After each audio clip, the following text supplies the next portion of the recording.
of love and of sound mind. Today I'm going to sing Trust in You by Anthony Brown.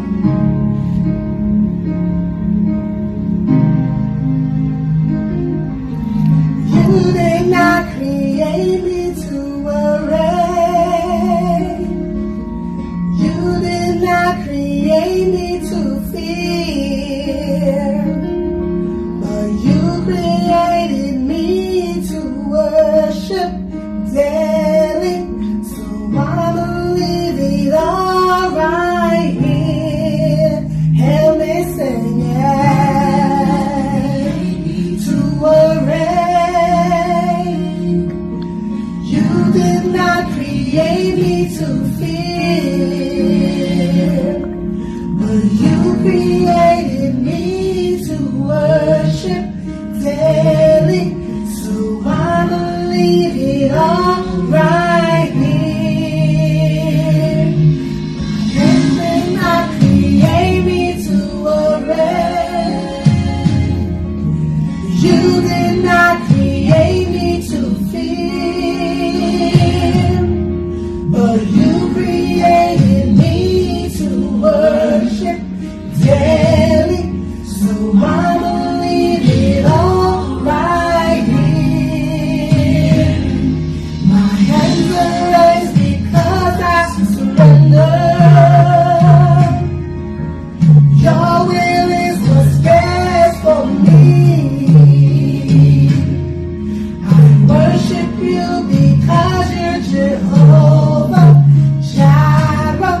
I bow before the King of Kings. No more crying, no more complaining. I believe your words are true.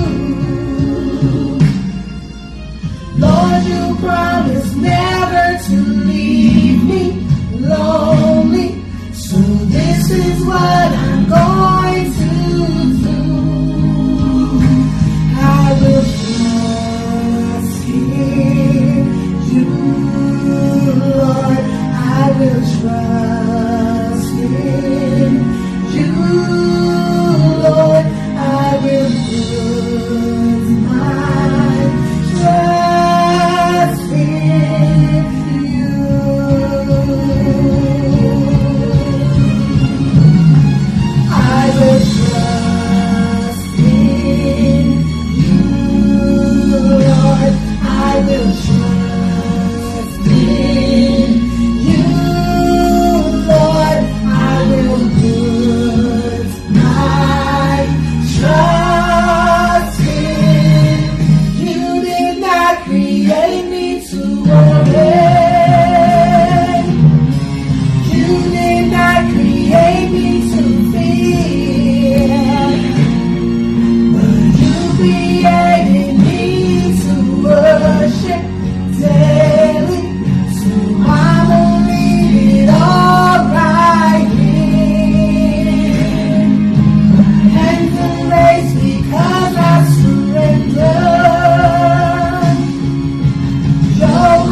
Good morning, church family. Happy Sunday.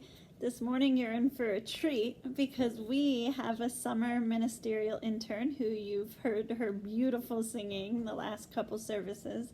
But this morning she's going to bring the message. And I just hope that you are blessed the way we have already been blessed by her ministry during this time. We only get her for a short time, but I feel like already we have been blessed so much by having her with us.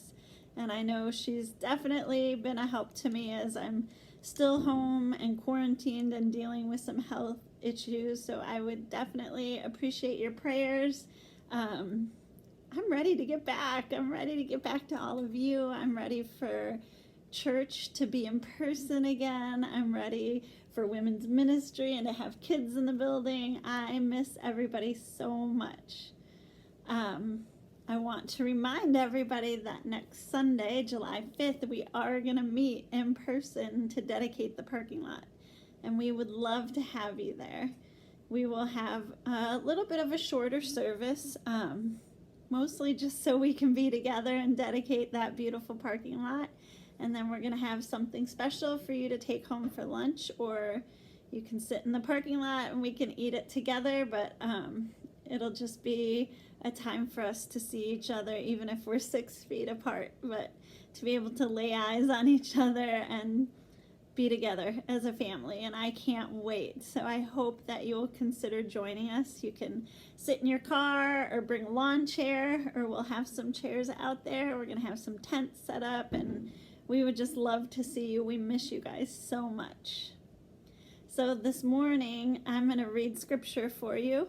And I am going to read from Matthew 14, 22 to 33. And I think this is a passage that everybody's pretty familiar with, but I think you're going to hear some things from our intern that will really bless you. But first, let's hear what God's word has to say. This is Matthew 14, 22 to 33. Jesus walks on water. Immediately after this, Jesus made his disciples get back into the boat and cross to the other side of the lake while he sent the people home. Afterwards, he went up into the hills by himself to pray. Night fell while he was there alone. Meanwhile, the disciples were in trouble far away from land, for a strong wind had risen, and they were fighting heavy waves. About 3 o'clock in the morning, Jesus came to them, walking on the water. When the disciples saw him, they screamed in terror, thinking he was a ghost. But Jesus spoke to them at once. "It's all right," he said. "I am here. Don't be afraid." Then Peter called to him, "Lord, if it's really you, tell me to come to you by walking on water." "All right, come," Jesus said. So Peter went over the side of the boat and walked on the water towards Jesus. But when he looked around at the high waves, he was terrified and began to sink. "Save me, Lord," he shouted. Instantly, Jesus reached out his hand and grabbed him. "You don't have much faith," Jesus said. "Why did you doubt me?" And when they climbed back into the boat, the wind stopped. Then the disciples worshipped him. "You really are the Son of God," they exclaimed. May God add a blessing to the reading of his word. Will you take a minute and pray with me? Dear Lord, I just thank you for this day. I thank you for this opportunity to bring your word. I thank you for the opportunity for us to allow our beautiful intern to share your message, Lord. And I know that her message has been prayed over. And she was so excited to be able to bring your word today to tell us what you have laid on her heart. Lord, I just pray that our people would have their hearts and minds open to receive your word. I pray that her words would land on their heart and that they would be challenged by some of the things that she is going to say in this message. And Lord, I know that she is so intentional about the way she loves you and the way she wants to express what you have given her. So we thank you for the gift that Katrina is to us, Lord. Lord, I pray for all of our Midwest family while we can't be together. I pray for all of their health. I pray for all of their safety. Lord, I pray for our city. We are just so disheartened when we see the number of deaths climbing from gun violence in our neighborhoods. And I just pray, Lord, that you would put a hedge of protection around our core family and around their families and their grandchildren, Lord. I pray for peace in the neighborhood. I pray for a stop to all this violence. I pray for healing in the neighborhoods, Lord. Lord, I pray for anybody out there who's dealing with health concerns right now. I pray for my health concerns, Lord, that you would heal my body, because you know I am so anxious to get back to doing the work we do at the Midwest Corps.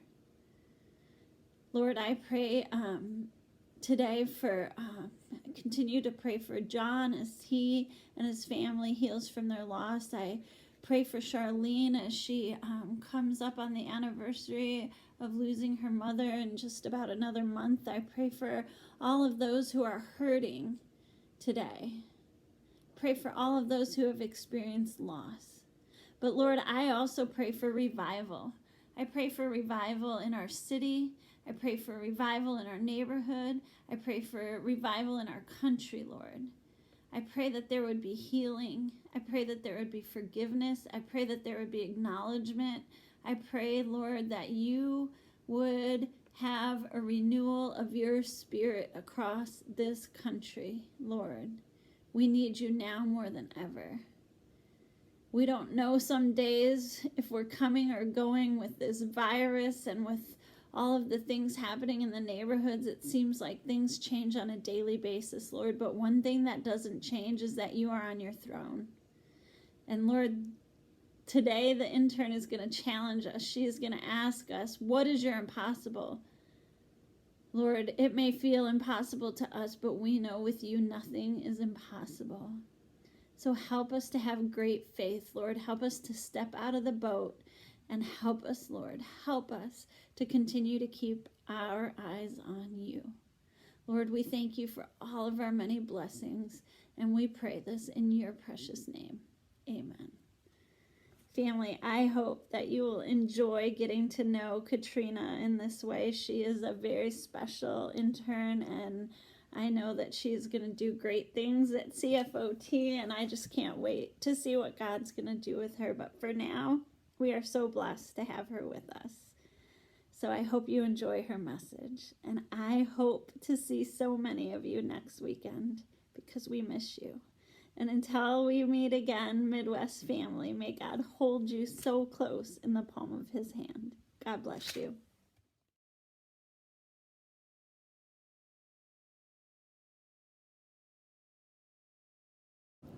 My name is Katrina Andrews, and I am serving as a summer ministry intern at the Salvation Army Midwest Community Center Corps, where the officers are Major Felton and Lieutenant Karen Felton. I was asked to give my personal testimony. I thought, what can I begin to talk about? As I began to pray, the word fear came to mind. I understand that a lot of people are dealing with fear right now due to COVID-19, looting, rioting, and I'm sure there is a host of many other things we can add to that list. But I'm here to tell you that my fear started way before COVID-19. I was introduced to the Army 10 years ago. And when I found out that they were building a Salvation Army in my community, I was so excited because we were finally going to have a thrift store. Well, shortly after they opened, I became a soldier, fully active soldier, working in children's ministries, teaching children's Sunday school, leading praise and worship, participating in women's ministries, etc. Fast forwarded a few years, I believe that the Lord was calling me to do more, and that's when I became an intern. Everything was great. I was able to serve in the community, serve my core members, core family, and still stay within the comforts of home, with the core being just 15 minutes away. After my year was complete, I got the dreaded news that I had to leave and do ministry in another state. I didn't want to go. That was fearful for me.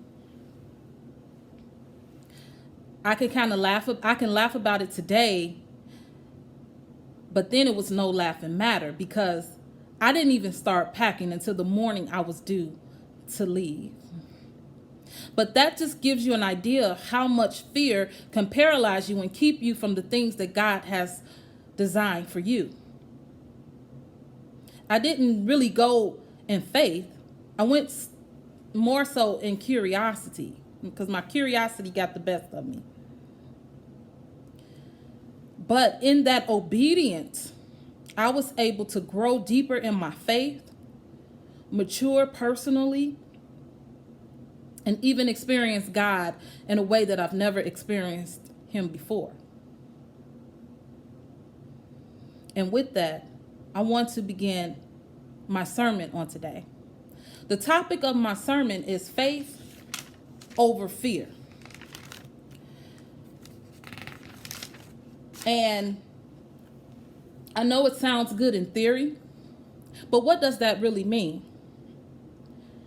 I want to come from Matthew chapter 14, verse 22 through 33. And the disciple that I want to focus on this morning is Peter. And I want to give you some of the characteristics that Peter had in his early part of his ministry. Peter, I believe, it was like a lot of new saints or new people just coming into salvation.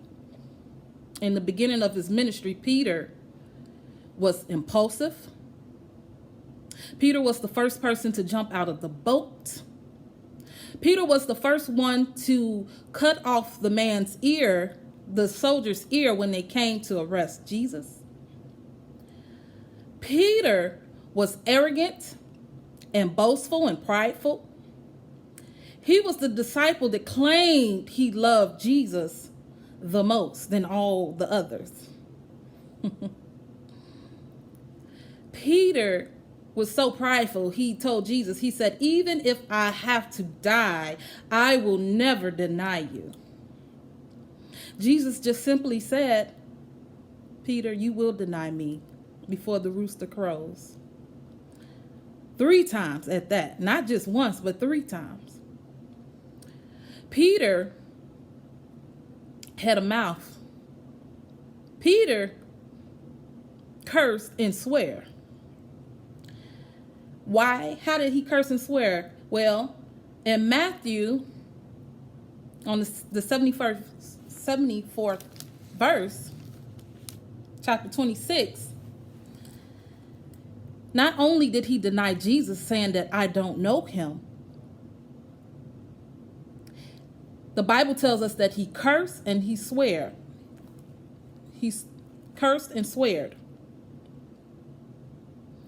Peter had a lot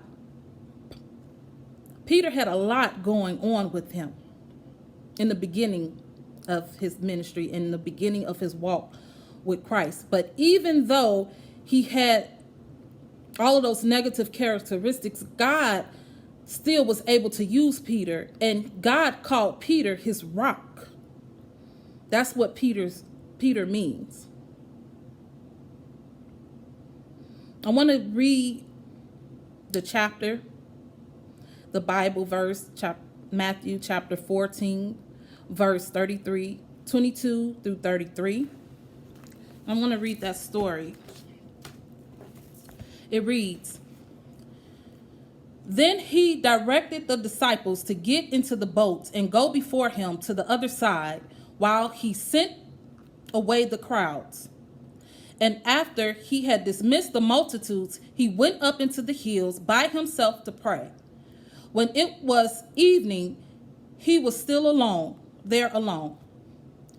but the boat was by this time out on the sea, many furlongs, distant from the land, beaten and tossed by the waves, for the wind was against them. And in the fourth watch, between 3 and 6 a.m. of the night, Jesus came to them walking on the sea. And when the disciples saw him walking on the sea, they were terrified and said, "It is a ghost." And they screamed out with fright. But instantly he spoke to them and saying, "Take courage, I am. Stop being afraid." And Peter, the impulsive one, answered him, "Lord, if it is you, command me to come to you on the water." He said, "Come." So Peter got out of the boat and walked on the water, and he came towards Jesus. But when he perceived and felt the strong wind, he was frightened, and as he began to sink, he cried out, "Lord, save me from death." Instantly, Jesus reached out his hand and caught and held him, saying to him, "O you of little faith, why did you doubt?" And when they got into the boat, the wind ceased, and those in the boat knelt and worshiped him, saying, "Truly, you are the Son of God." Let's look at this scripture that we just read. Why did they think that it was a ghost? Because then sailors believed in their old beliefs that if they saw a spirit on the sea, that was a spirit of a fellow fisherman coming that had drowned, and that they were going to be next. Not only that, the fourth hour of watch, the fourth hour between 3 and 6 a.m. is a very important hour, because if it wasn't, the Bible would not have mentioned it. Why is that fourth hour important? It was important because this is the last watch of the night. This watch is the time that satanic agents who went out to perform demonic activities are returning to their bases. This is the darkest hour of the night. This is when things and demonic activities are loose in the atmosphere. That's why they thought, part of the reason why they thought they saw a ghost. In their old beliefs, they thought that they were going to sink because of that. But even in their darkest hour, God used Peter to minister to the other 11 disciples, even with all his negative traits. The fourth hour, the fourth watch between 3 to 6 a.m., even though the demonic activities are at its highest, God was still working miracles on their behalf. He used Peter to walk on the water. During that fourth watch, the Israelites in the Bible were delivered out of slavery in Egypt. Jesus prayed in the Garden of Gethsemane during that fourth watch.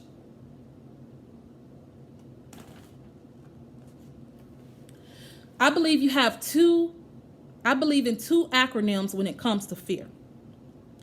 Face everything and run, or face everything and rise. I believe that Peter rose to the occasion with the little bit of faith that he had. God called him out to do the impossible. And when the disciples saw him doing the impossible, they immediately put away their old beliefs and began to worship the King of Kings. Even though he began to sink, even with the little bit of faith that Peter had, he was able to walk on the water. Right then and there, the disciples' fear turned into praise. Their worry turned into worship. And it dispelled a lot of those old traditional ways that they believed from past.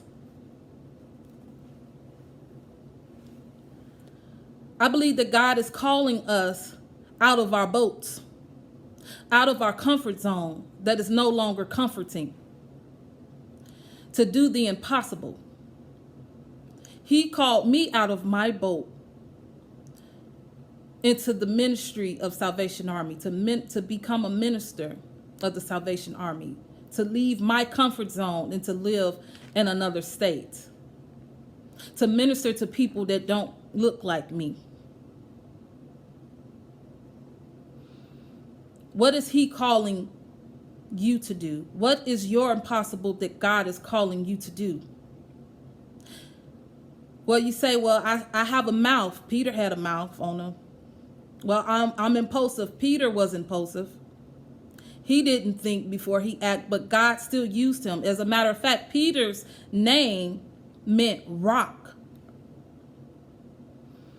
Peter was Jesus' rock.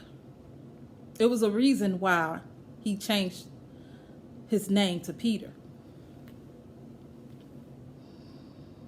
So no matter where you come from or where you are in your ministry, God can still use you. There's still purpose.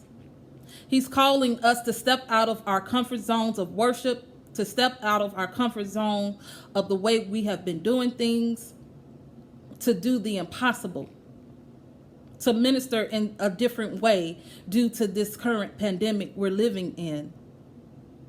What is your impossible? Is your impossible praying? Is your impossible, it doesn't have to always be preaching. Is your impossible talking to that young man or that young woman that you see going the wrong way? Is your impossible doing something that God has called you to do? Writing that book, singing that song, or writing that song, opening up the shelter for young men and young women, mentoring others, telling your story. What is your impossible that God has called you to? That's what I want to leave with you on today. And even though we are facing this current pandemic, are we going to face it and run? Or are we going to face this pandemic and rise to the occasion? And rise to where God is calling us. And I want you to think about that on today. And I just want to say thank you for allowing me to minister to you and allowing me to give my testimony. Thank you.